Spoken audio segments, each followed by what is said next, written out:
ساڵی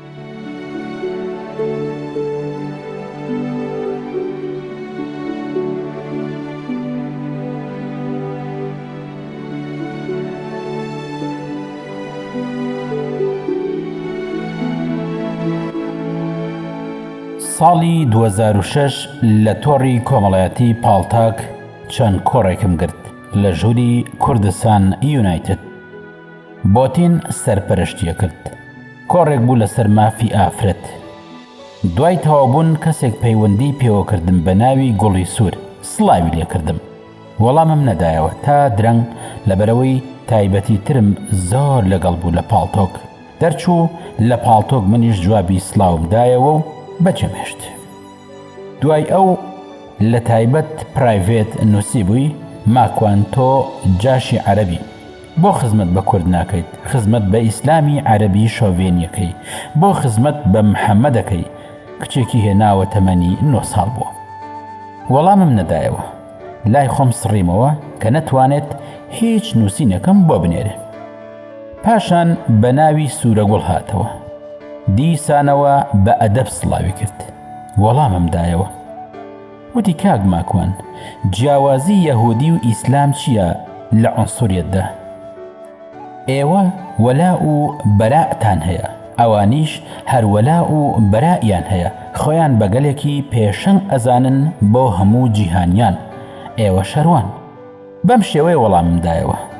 بەڕێز سوورەگوڵ، ئەم باسە زۆری ئەوێت بەنووسین کات زۆرە بە، ئەگەر مایکت هەیە بەدەنگ بۆتی شیەکەمەوە. سوورەگوڵ وتی ببوورە مایکم نییە، بۆم نووسی، ببوورە منیش کاتم نییە. سوورەگوڵ وتی ئاخر من کچم مایک ناگرم، بۆم نووسی دەی خوشکی من، تۆ قسەمەکە من قسەکەم، بەس گوێ بگرە، من داوای قسەم لێ نەکردویت. بەجێ هێشتم و وەڵامی نەدامەوە. پاش کەمێکی کە پەیوەندی پێوەکردم وتی ئاخر مناڵەکانم خەوتون، ئەکرێت کاتێکی تر بێ؟ وتم بەڵێ ئاساییە. شەوێکیان ئەو ناوەم بینی لە ژووری دیدی نوێ. من قسەمە کرد، باسی سیرەی پێغەمبەرم ئەکرد، ئاگام لێی بوو ئەینووسی بە حەقدەوە. نووسی بووی محەممەد هەرچی جوولەکەی نیشتیمانی عەرەبی بوو کوشتی و دەریکردن. ئیتر باسی چیەکەن؟ کەی محەممەد ڕەحمەت بووە. کاک ئاوات کەرکووکی ئەدمینی ژوور لە نووسین وەستانی تا من تەواو بوو. وتی بەڕێز هەر پرسیارێکت هەیە فەرموو، مایی بگرە با مامۆستایانی ژوور وەڵامت بدەنەوە. سوورەگوڵ وتی من مایک ناگرم ئافرەتم. کاک ئاوات ڕێگەی پێدا کە بە تێکست بنووسێ. نووسی بۆ عەلمانی بە کافر ئەزان و ئەوەی لە خۆتان نەبێ سەری ئەبڕن، بۆ نابێت لەم ژوورەی ئێوە ئافرەت قسە بکە. کاک ئاوات وەڵامی دایەوتی بۆ ڕاز ناکەیت، ئەوە نییە ئێمە پێت ئەڵێن مایک بگرە و قسەی خۆت بکە، تۆ خۆت مایکت نییە، ئیتر بۆچی ئێمە ڕێگەت پێ نادەین؟ قسەیەکی بە کاک ئاوات وت. لە وەڵامدا پێیوت مادەم قسەت بەخۆمت هیچ ناڵم، مرونەتی نوان چونکە خۆی ئەدمین بوو. لە پرایڤێت بۆی نووسی بووم من ناڵێم ئێوە عونسوورین، بەس خۆتان خۆشەوێت. هیچ وەڵامم نەدایەوە. دوایی هاتەوەتی وەرە با بە مایک قسە بکەین. منیش لە ڕووی فزولیەوەتم باشە، هەستمە کرد ئافرەت نەبێ، چونکە ئافرەت ئەوەندە لەسەر شت ناڕوە. پاشان من مایکم بۆ نارد، قسەی نەکردوەتی مایکم ئیش ناکە، وا هەستم کرد درۆکە. وتم ئاخ کورد، درۆ و پارە و خیانەت هەر بۆ خۆشی. پاشان وتی ماکوان، بۆ ئەوەی بزانی من ئەفسەرم لە سوپای ئیسرائیل، ڕۆژانە بەدەیان موسڵمان دارکاری یەکەم، ڕۆژێک دێت تۆش ئاوا دارکاری بکەم. زۆر ڕقم هەڵساوتم ئاخر ئەو کاتەی کە توانیت مایک بگریت و بووی بە پیاو لە ئافرەتی دەرچووی دڵنیام ئەتوانی. من وا تەعاملم لەگەڵە کرد کە پیاوە، بۆ ئەوەی بیشکێنم ئەموت تۆ ئافرەتی، بەڵام دیار بوو بەوە تووڕە نەبوو. شانازی بە ئافرەت بوونی خۆیەوە کرد، چونکە پیاو بە تەبیعەتی حاڵ بڵێیت لە ژن ئەچی پێی ناخۆشە. ئیتر هەستم کرد ئافرەتەوە بلۆکم کرد، چونکە کاتی ئەو هەموو چەلەحانەیەم نەبوو لەگەڵی. دوای چەند ڕۆژێک هاتەوە بۆ لام بە ناوی ڕووسە. دوای سڵاو ئەو پرسیارەی لێکردم. نووسی ئایا لە ئیسلامدا ڕێگەدراوە ئافرەت شوبکا بە پیاوی مەسیحی یان جوولەکە؟ بە نووسینەکەیدا هەستم کرد ئەوە سوورە گوڵی سوورە بێپەردەوتم تۆ فڵان کەسی بەڕاشکاونەوتی بڵێ. وتم لەبەر ئەوەی بێ ئەدەبیت کردووە وەڵامت نادەمەوە. گوڵی سوور وتی من لەسەر دووڕیانێکدا وەستاوم ئەمەوێت موسڵمان بم، زۆریش لە ئیسلام ئەخوێنمەوە، بەڵام هەرچی ئەکەم قەناعەتم بۆ دروست نابێ. وتم من ئامادەم وەڵامی هەموو پرسیارەکانت بۆ دەستەبەر بکەم، ئەگەر خۆشم نەمتوانی لە مامۆستاکرێکار ئەپرسم بۆت. ئەو دەمە مامۆستاکرێکار لە زینداندا نەبوو، بەڵام بەمەرجی ئەوەی ڕازگۆ بیت لەگەڵمدا. سوورە گوڵ وتی من پەیمانت ئەدەمێ ڕازگۆ بم. وتم چۆن بڕوات پێ بکەم؟ وتی سوێندت بۆ ئەخۆم بەخوا. دەستم کرد بە پێکەنین و ئیشارەتی پێکەنینم بۆ نارد کە ئەوە بەتاڵە، چونکە من هەستەکەم بڕوات بەخوا نییە. گوڵی سوور وتی لە تۆ زیاتر بڕوان بەخوا هەیە ماکوان، بەڵام بڕوان بە ئیسلام نییە. قسەیەکی کرد قەناعەتی پێکردم، ئەویش ئەوە بووتی ئەگەر هەستت کرد ڕازگۆنیم یان بۆ کات بەسەربردن قسەکەم ئەوە ئەتوانیت ئیتر بەیەکەوە قسە نەکەینەوە. وتم فەرموو من ئێستا لە خزمەتت دام. ئەو داوای کرد کە بچینە تایبەت بە مایک قسە و ئاخافتن بکەین. ڕۆشتین. من مایکم نەگرت، ئەو مایکی گرت و زۆر بە جوانی سڵاوی کرد و وتی من ناوم ئاڤانە، خەڵکی کوردستانم، بەڵام لە تەل ئەبیبدا ئەنیشم، خانەوادەکەم هەمویان کوردن، کوردستانم خۆشە بێت و حەز بە ناوی کوردەکەم. چەند پرسیارێکم هەیە لە ناو تۆڕی پاڵتۆک، تۆم دیوە حەز ئەەکەم پەیوەندیمان هەبێت و متابعەم کردویت، لە ژیانتدا جددیت، هیچ ڕۆتینات و قسە و باسی ناو پاڵتاکت نییە، تەنها بۆ مەبەست ئەتبینم لە ناو پاڵتاکدا لەکوێدا جددیات بوو تۆ لەوێدا هەی دیفاع لە ئیسلامەکەی، بۆیە ڕووم لە تۆ کردووە. من کچێکم تەمەنم 26 ساڵە. پاشان مایکی ئازاد کرد بۆ من، وتی فەرموو تۆش قسەی خۆت بکە. منیش مایکم گرت و سڵاوم لێ کردوتم ڕاستە تۆ ئەفسەری ئیسرائیلی و ئازاری مسڵمانان ئەدەی، بەس ئەوەم بۆ ڕوونکەرەوە. گوڵی سوور وتی نە، بەس تەنها بۆ ئیستیفزازی تۆ بووە ئەو کاتە، ئەگینا من تەنیا ئەندازیارم و هیچ پەیوەندیم بە سەربازیەوە نییە و حەزیشم پێی نییە. اینجا من کەوتمە پرسیار و ئەوم هێنایە ژێر پرسیار. وتم چی ئەەکەیت لە ئیسرائیل و کوردیشیت، لەکەیەوە لەویت؟ گوڵی سوور وتی لە سیویەکی ئابەوە چووینە ئەمریکا و پاشان بە عەقدی کار باوکم هاتەوە بۆ ئیسرائیل. باوکم لەگەڵ یەکێک لە ڕێکخراوەکان کارەکە، اینجا دەستی کرد بە قسە و باس و دەردەدڵی. هەستم کرد کارێکی مخابەراتی لە پشت ئەمەوەیە. پرسیارە مخابەراتیەکانی لەگەڵ مندا. ئەو شەوە کە قسەمان کرد باسی هەندێک ژیانی خۆی کرد کە ماڵیان لە سلێمانی لای ئەبوو سەناوە بووە. اینجا ئەوەی درکان کە ئەوانە مەسیحی بوون. لە دوای ئەوەی باوکی لەگەڵ ئەمریکەکان کاری کردووە کە سیویەکی ئاب پارتی حزبی بەعسی هێناوە، ئەمان منەظەمەی ئەمریکی بە لجوئی سیاسی هەمویان بەرەو ئەمریکا ڕۆشتون و باوکی بەگرێ بەستێکی کارکردن لەگەڵ کۆمپانیایەکی ئەمریکی کار ئەکا لە ئیسرائیل و لە ساڵی 1997 هاتوونەتە تەل ئەبیب، هەندێک وتەی تری ئاسایی کە ئەمانە هیچی نەچوو بە مێشکی مندا، وا هەستم ئەکرد درۆم لەگەڵەکە.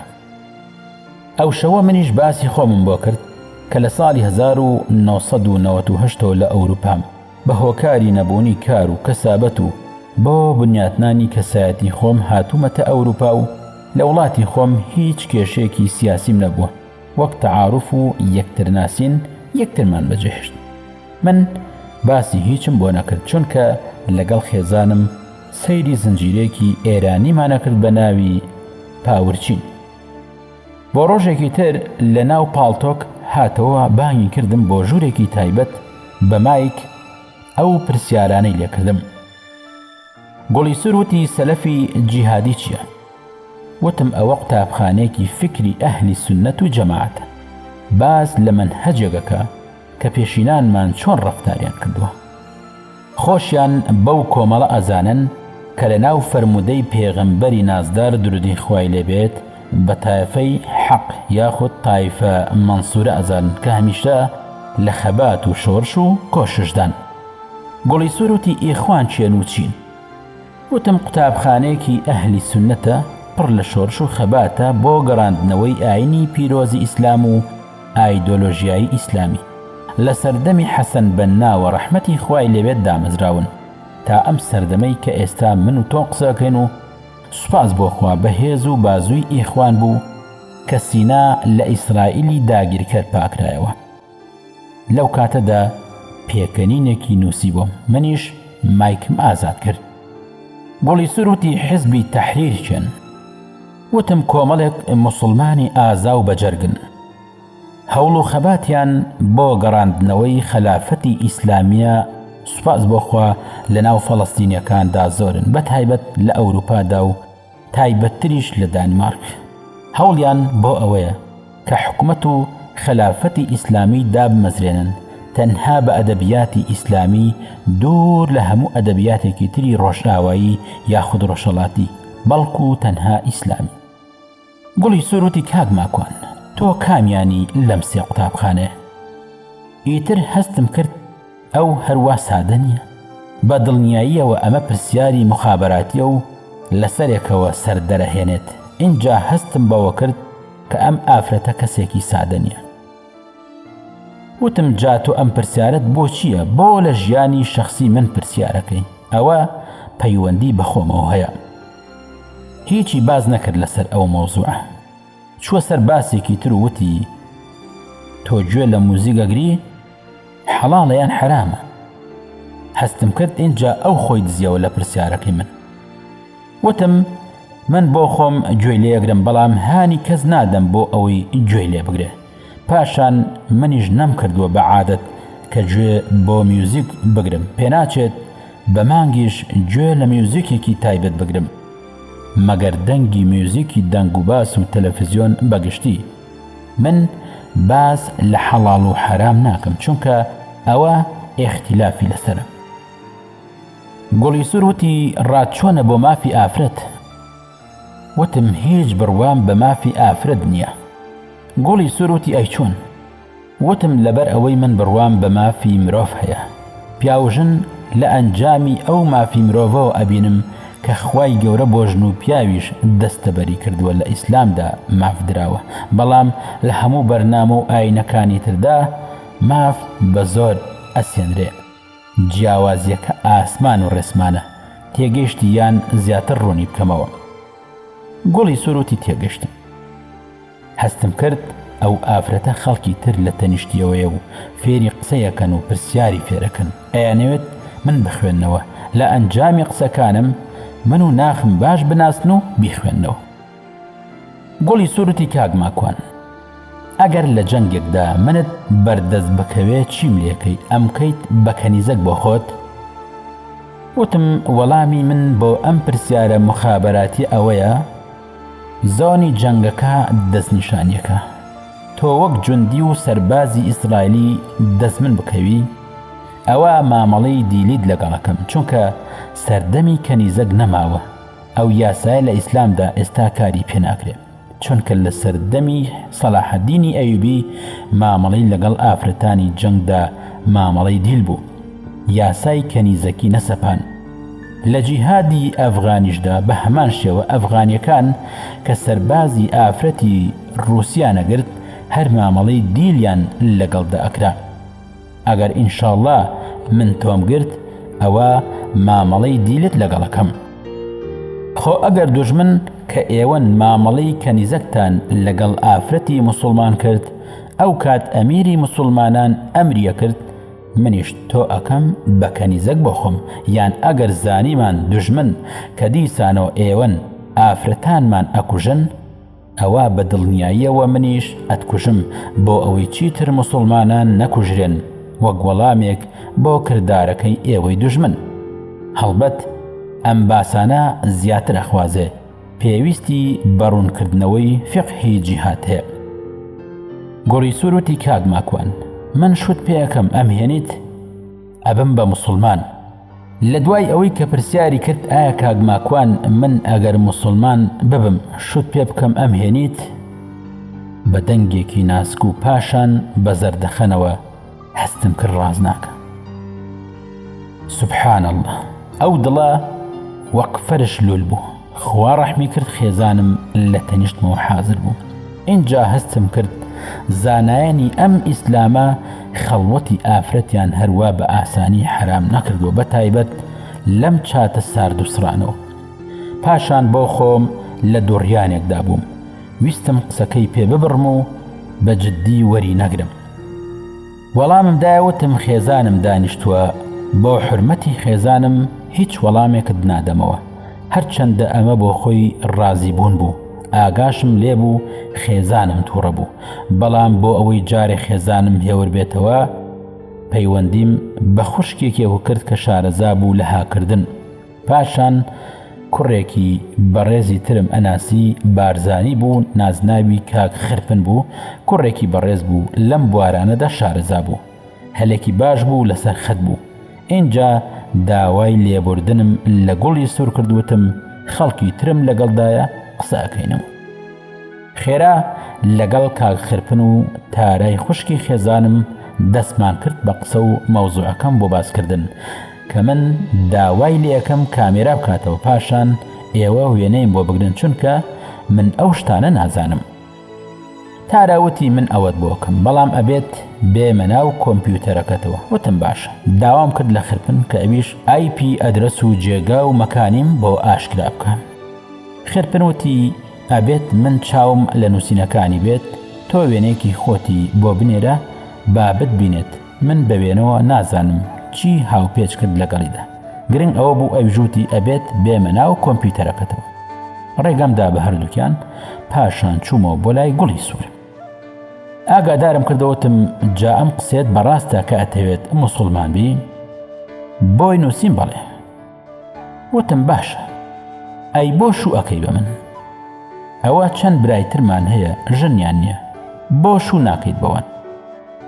نمونەی دوو برام هێنایەوە، یەکێکیانم باش لە بیرە کاک ئەبوو دەردا بوو، من زۆر بە جددیم بوو چونکە ئەو کوڕێکی جوان خاص بوو. گوڵی سروتی نە، من بەس شو ئەەکەم بە تۆ.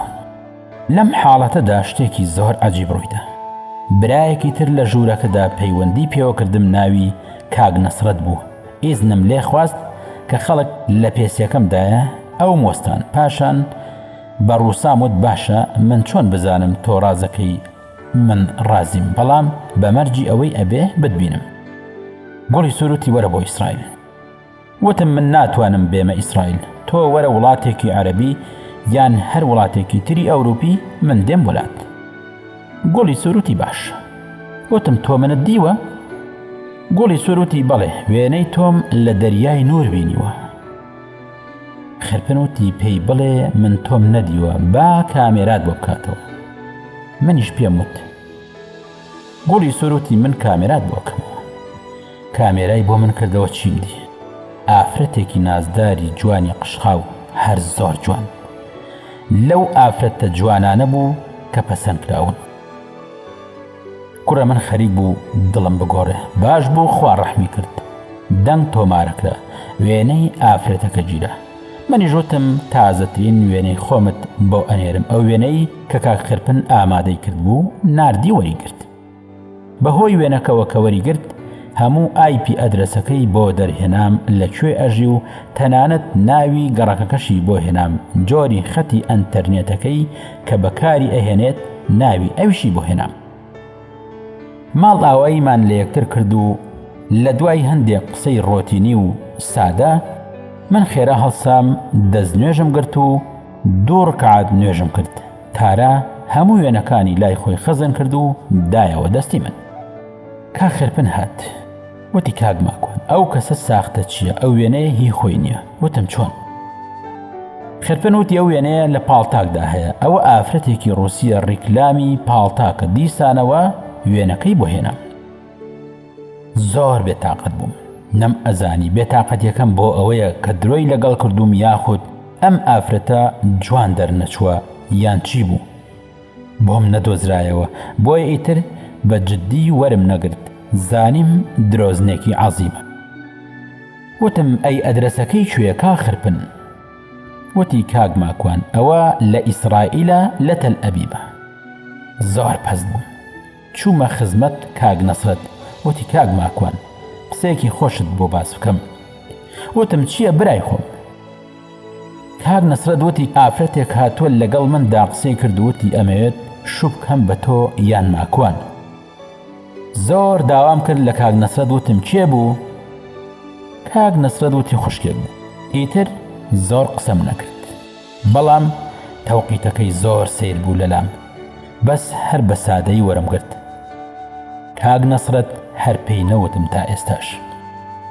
ماوەیەکی دوور و درێژ ئەم ئافرەتە نازانم ناوی بنێم پلاستیک یان ئافرەتی درۆ یان چ ناوێک، بارحاڵ چەند مانگێک ون بوو لەو ڕۆژەوەی کە هاکرا زانیم ون بووە، بەڵام بە دڵنیاییەوە زانیم کە ئەوی شارەزایە لە بواری ئەم هاک و جۆرە کارانەدا.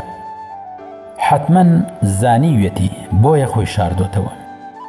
کات ڕۆیشت و زەمەن هات، من کۆڕێکم هەبوو لە ژووری کوردستان نەتەوەی. لای کاک دەروون و کاک شێخی بەڕێز ئاگام لێبوو لە ژوورەکەدا بوو. لە کاتی قسەکانی مندا جنێوم پێدا بەو ناوەی کە یەکەم جار بلۆکم کرد بە ناوی گوڵی سوود. قسەی سووک و ناشرینی زۆری بە ئیسلام و خۆموت. کاک شێخ دەری کرد. داوام کردەوە لە کاک شێخ ئەو کەسە بهێنێتەوە وازی لێبێنێت چی ئەڵێت با ئازاد بێ. مامە شێخ زۆری بەلاوە سیر بوو، بەڵام وتم وازی لێبهێنە چی ئەڵێت با بڵێت خوا هەڵناگرێ ئەم پیاوە بەڕێزە زۆر حرمەتی منی ئەویست چیم بوو تا بە قسەیە کردم. هەڵبەت لە پیاوەتی و گەورەی خۆیان بوو. دوای ئەوەی کۆڕ تەواو بوو پەیوەندیم بە ناوەکەیەوە کردەوە. وتم باشە کچی باش، تۆ ئەو هەموو قسە ناشیدنە چییە بە منە دوت؟ خۆ تۆ بەتەما بوویت شوم پێ بکەیت. هیچی نەوت و منی بلۆ کرد و لە خەت نەما. کەمێکی پێچوو بە ناوی ڕووسا هاتەوە. اینجا من خۆم بۆ نەگیراوتم هەی داوەشەیت ئەوەی بەدەمدا هات پێم وت بە ئیسرائیل و دەوڵەتی ئیسرائیل زۆر تووڕە بووم. جا یەخوا منیش تووڕە نەبم، ئاگام لە خۆم نامێنێ. لەبەرەوەی شەو قسەی زۆری وتبوو. اینجا داخی ئەو ڤیدیۆم لە دڵدا بوو کە وێنەی ئەو ئافرەتە جوانەی دانابوو خەریک بوو بمخنکێنێ. وتم وەرە تۆ چیت ئەوێ؟ دەستەکەت کەشف بووە بۆ بە ئاشکرا قسە ناکەیت، پەیامت چییە بمتەرێ؟ نووسی ماکوانجان ئاگاداری خۆت بە، من لە دەستگای مۆسادەوە لەگەڵت ئەدوێم. ئەو ناوە من نەبووم کە قسەی بە تۆ و تۆ کەسێکی تر بووە ناوەکەی بەکارهێناوە. من بڕوام بە هیچ قسەیەکی نەبوو، بەڵام هەستم ئەکرد بۆ وازی لێ ناهێنم، وەک جگەرە و حەشیشی لێ هاتبوو خۆشە و خراپیشە. وتم من هەموو دەنگەکانم تۆمار کردویت. ئەو وێنێشی کە بۆت ناردووم زانیومە کەوە ئافرەتێکی ڕووسیە ناوی پاڵتاکە، کەواموت وێنەیەکی گریانی ناردوو نووسیت و خوا دەنگەکەم بڵاو نەکەیتەوە، باوکم و کەس و کارم پێم بزانن ئەم کوژن. دیسان کەوتمەوە گومان، چونکە کەسێک مخابرات بێ بەو شێوەیە قسە ئەکە. دوای وتم لەوانەیە هەرفێڵ بێ. وتم باشە تۆ چیت لە من ئەوێ؟ بڕۆ خواد لەگەڵ ئیتر واز لە من بهێنە. وتی باشە ماڵ ئاوایی کرد. کە بەو سادەیە ماڵاوای کرد ئەوەندەی تر خەریک بوو دڵم ئەتەقی ڕۆیشت و بەجێی هێشتم. دوای ئەوەی چەند ڕۆژێکی بەسەردا تێپەڕی شتێکی زۆر عەجیب ڕوویدا. لە ئۆسلۆ بووم لە خزمەتی مامۆستا کرێکار. جەنابیان فەرمیان کاک ماکوان خەوم پێتەوە دیوە. وتم خێر خەونەکەی بۆ جێڕامەوە. تۆزێکی پێچوو لای مامۆستا هاتنە دەرەوە، لە ناو قیتاردا بووم ئەگەڕامەوە بۆ شارەکەی خۆم. کوڕێکی بەڕێز تەلەفۆنی بۆ کردم لە بەریتانیا، ناوی کاک حەمەشوان بوو. وتی برایەکی من خەوی بە جەنابتەوە بینیوە و خەونەکەی بۆ جێڕامەوە. کە گەڕامەوە بۆ ماڵەوە چوومە سەر کۆمپیوتەرەکەم. ڕووسا گوڵی سوور نامەیەکی بەجێ هێشت بوو، نووسی بووی کاک ماکوان خەوم پێتەوە دیوە. چاوەڕێم کرد خەونەکەم بۆ بجێڕێتەوە، ئەویش هات و خەونەکەی بۆ جێڕامەوە. خەونەکەی مامۆستاکرێکار ئەو بۆی جێڕامەوە کە لە دوو کەسایەتی ناوداری ئیسلامی دوو دەمانچیان داوە بە من و جەنابی مامۆستا. منیش زۆر خۆشحاڵ بووم چونکە هەستم کرد مامۆستا زۆر خۆشحاڵە لە خەونەکە. وتم مامۆستا هیچ ڕاوەیەکم بۆ ئەکەی؟ وتی خەونەکە زۆر باشە، ئیتر هیچم نەوت. خەونەکەی براکەی کاک حەمەشوان لە بەریتانیا خۆی بۆی جێڕامەوە کە خەونی بە پێغەمبەرەوە بینیوە لە سلێمانی پێغەمبەری خوا درودی خوای لێبێت لەژێر پردەکەوە بەرەو سەر هاتووە. منیش لە تەنیشتی و ڕۆشتوم زیاتر منی نزیک کردوتەوە لە خۆی. لە خەونەکەدا فەرمیوتی با ماکوان لە نزیکمەوە بڕوا لە تەنیشتمەوە بێ. بەقەدەر هەموو دنیا دڵم بەو خەونە خۆش بوو. لە خۆشیاندا دەستم کرد بە گریان کە بۆیان جێڕامەوە. لە خۆشی ئەو خەونە سەفەرم کرد بۆ ماڵیان بۆ شاری سڵاو لە نزیک لەندەن. پاشان ڕووسا گوڵی سوور هەر هەمان ڕۆژ لە ئۆفلاین نامەی بۆ بەجێهێشت بووم. منیش لەسەر خەت بووم ئەوەندەم زانی پەیوەندی پێوە کردمەوە. من هیچم نەوت تا خۆی سڵاوی کرد. وتم خەونەکەم بۆ باس بکە.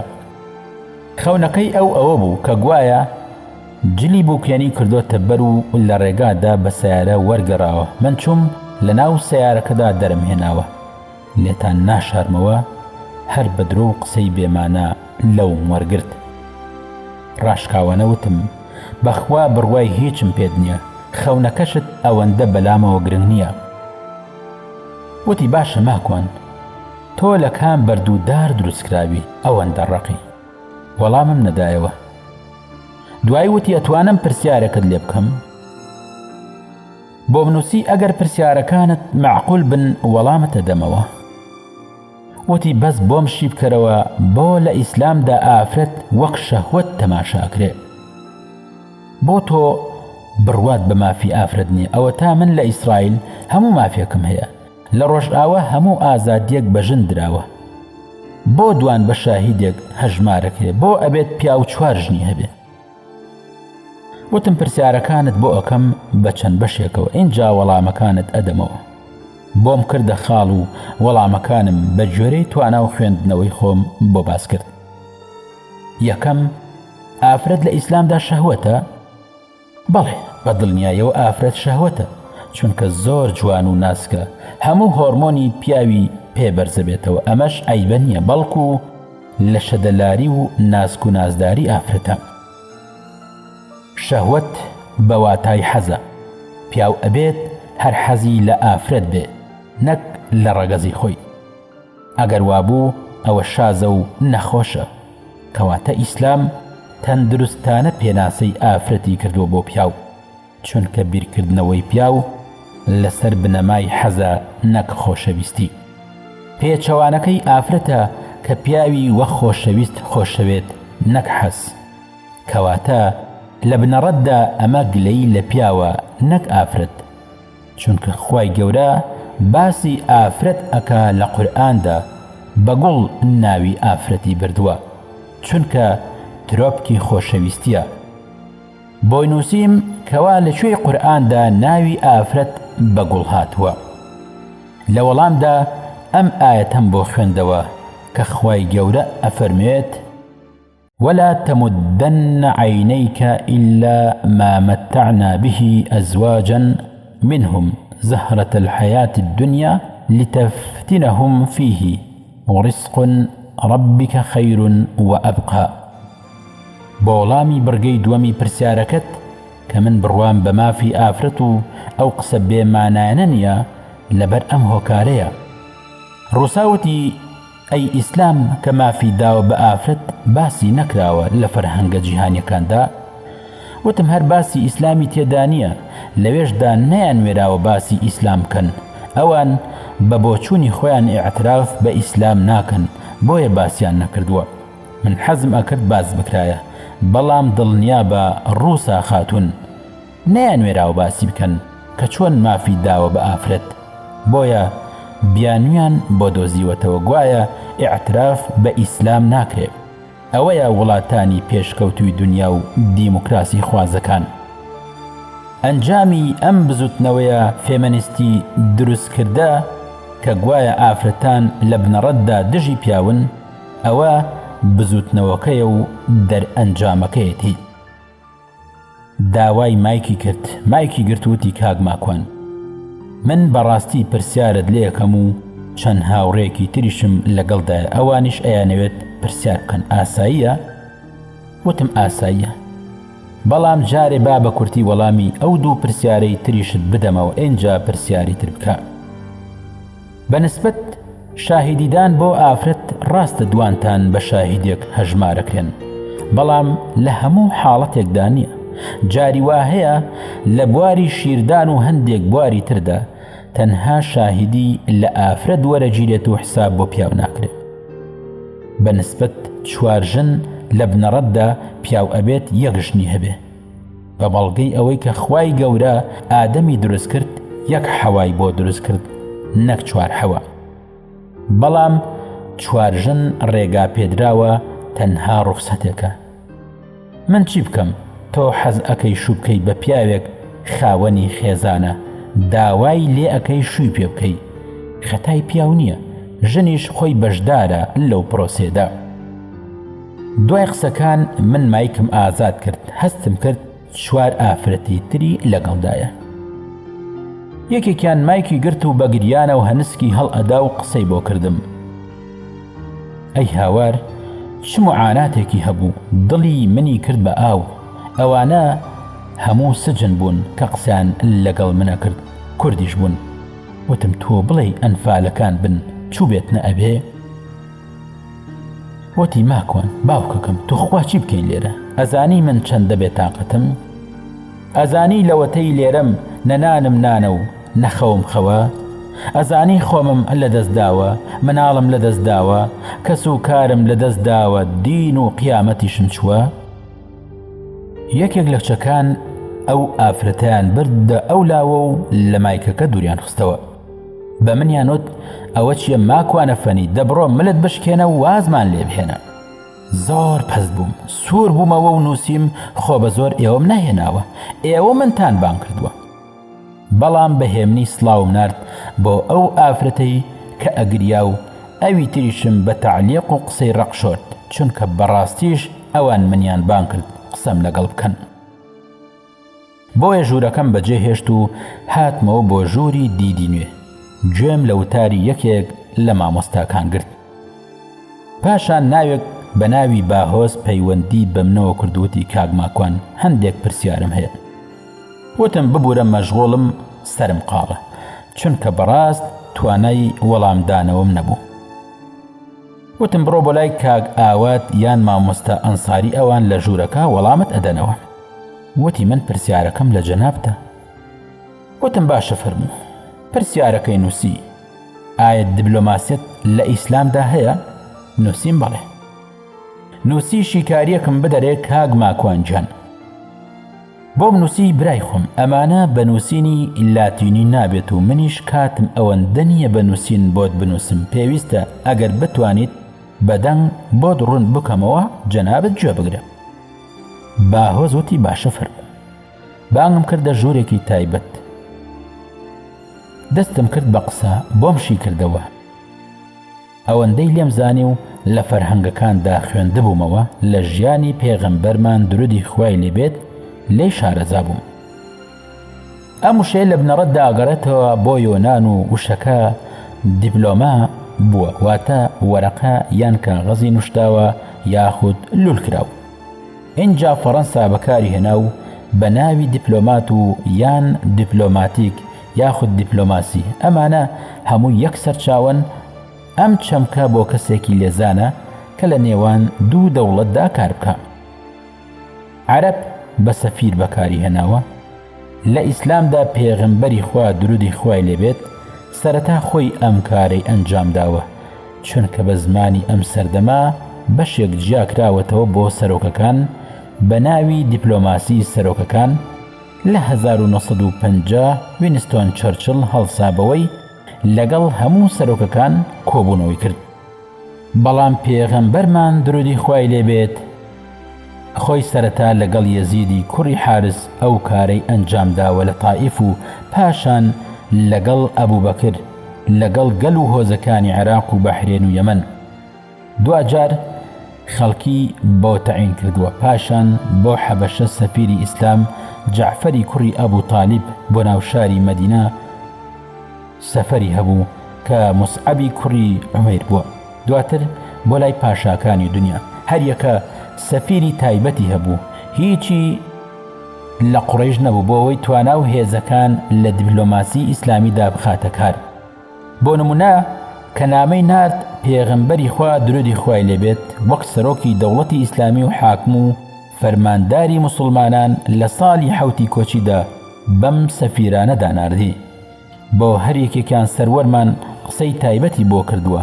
پاشان ئوسلوبی و وتوێژیان جیاواز و زمانزان بوون و بۆ نەجاشی ئەسحەمی ڕەحمەتی خوای لێبێت پاشای حەبەشە عومەری کوڕی زمری ناردووە ڕەزامەندی خوای لێبێت بۆ مەقەوقیس. بۆ لای پاشای میسر حاتبی کوڕی ئەبی بەلتەعی لەخمی ناردووە ڕەزامەندی خوای لێبێ. بۆ کیسرا پاشای فارس عەبدوڵڵای کوڕی حوزافەی سەهمی ناردووە ڕەزامەندی خوای لێبێ. بۆ هەرقل پاشای ڕۆم دەحیەی کوڕی خەلیفەی کلبی ناردووە ڕەزامەندی خوای لێبێ. منزیر کوڕی ساوا پاشای بەحرێن عەلای کوڕی حەزرەمی ناردووە ڕەزامەندی خوای لێبێ. هەوزەی کوڕی عەلی پاشای یەمامە سەلیتی کوڕی عەمری عامری ناردووە ڕەزامەندی خوای لێبێ. بۆ حارسی کوڕی شەمری غەزانی پاشای شام و شوجاعی کوڕی وەهبی ئەسەدی ناردووە ڕەزامەندی خوای لێبێ.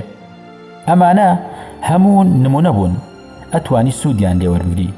سەفیری زیاتری شێ ئەگەر بگەڕێتەوە بۆ سیرەکەی دکتۆر سەرجانی و دکتۆر سەلابی و دکتۆر ئەباضە. باهۆز نووسی ئەی کە ئەمانە ئەزانی بۆ دیپلۆماسیانە مامەڵە لەگەڵ خەڵک ناکەی. خۆ ئێوە دەمتانەکەنەوە ئەڵێن لە ئیسلامدا هەموو شتێکی تێدایە کە تێیدایە بۆ خۆتان پیادەی ناکەن. قسەکەی زۆر سەرنجڕاکێش بوو. من زۆر قسەم نەکرد زانیم قسەکەی معقولە. تەنها وتم ئاخر دیپلۆماسیەت لە نێوان دەوڵەت ئەکرێ نەک خەڵک. بەس لە ڕاستیدا ئەم قسەی وان نییە. دەوڵەتیش پێکاتەی خەڵکە. بەس باش بوو ئەو قسەی نەکرد. داوای مایکی کرد مایکم ئازاد کرد دەستی کرد بە قسەوتی ببوورە کاک ماکۆن من ڕووسام ئەو کاتە ئەو هاوڕێم تووڕە بوو من داوای لێبوردنەکەم. ئەو ئافرەتەی کە گریا ئەوە بۆ ماوەی 2 ساڵە هەموو شەوێک گوێ لە ئێوە ئەگرێت لە ژوورەکەتان. من داوای لێبوردنەکەم لە هەموو شتێک. داوای مایکم کرد دەستم کرد بە قسە وتم ڕووسە ناتوانن چەند سەعاتێک ڕازگۆ بن لەگەڵمدا بەس بزانم ئێوە کێشەتان چییە. ڕۆژێک خۆت بە موساد نیشانی منەدەی ڕۆژێک کافر و یەهودی و ڕۆژێکی تریش بە گوێگر و قوتابیەکی گوێڕایەڵ ئێوە چین. بەس تێمگێنە ئەگەر کات بەسەرە بن کات لای من زۆر پیرۆزە. ئەگەر پەیامێکت هەیە بیگێنە و تەواویکە. اینجا ئەو ئافرەتە بۆ نەتان هێژ قسە بکە بەڕاستی قسەم بۆ بکە ئەوە مای گازادە. وتی باش کاک ماکۆن قسەت بۆکەم بەڵام وعدمان بدەرێ دەنگمان تۆمار نەکەی.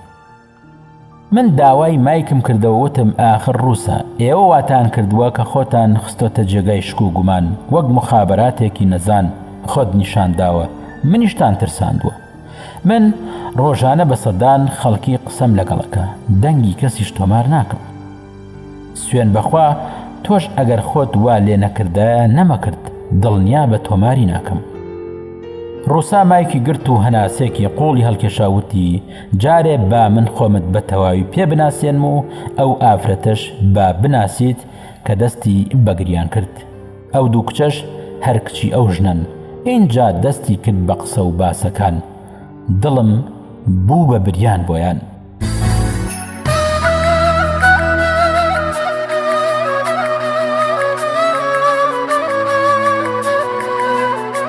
خۆشەویستان لاڵقەی داهاتوودا درێژەی ناوڕۆکی ئەم کتێبەتان پێشکەشەکەین.